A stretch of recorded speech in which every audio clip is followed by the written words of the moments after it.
نحمده ونصلي على رسوله الكريم اما بعد فاعوذ بالله من الشيطان الرجيم بسم الله الرحمن الرحيم قد جاءكم بصائر من ربكم فمن أبصر فلنفسه ومن عمي فعليها وما أنا عليكم بحفيظ۔ سورہ انعام آیت نمبر 104۔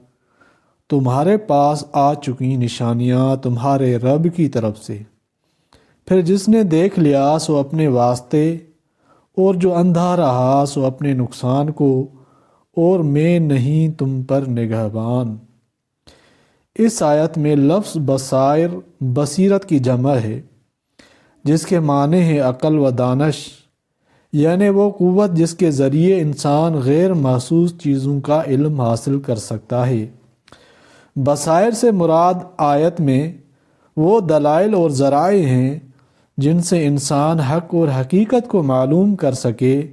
معنی آیت کے یہ ہیں کہ رسول کریم صلی اللہ علیہ وآلہ وسلم آئے، آپ کے معجزات آئے، آپ کے اخلاق و معاملات و تعلیمات مشاہدے میں آئیں، یہ سب حق بینی کے ذرائع ہیں۔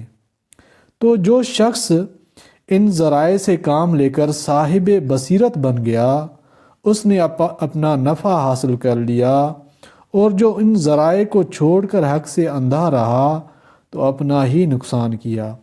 آخر آیت میں فرمایا کہ میں تمہارا نگران نہیں ہوں، یعنی نبی کریم صلی اللہ علیہ وآلہ وسلم اس کے ذمہ دار نہیں کہ لوگوں کو زبردستی کر کے ناشائستہ کاموں سے روک ہی دیں جیسے نگران اور محافظ کا کام ہوتا ہے، بلکہ رسول کا منصبی فریضہ صرف احکام کا پہنچا دینا اور سمجھا دینا ہے، پھر کوئی اپنے اختیار سے ان کا اتباع کرے یا نہ کرے یہ اس کی ذمہ داری ہے۔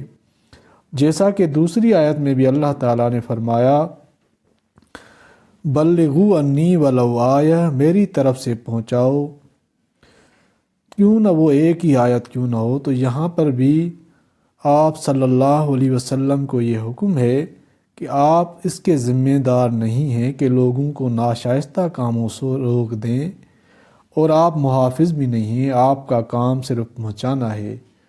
اللہ تعالیٰ قرآن پر عمل کرنے کی توفیق عطا فرمائے، آمین یا رب العالمین۔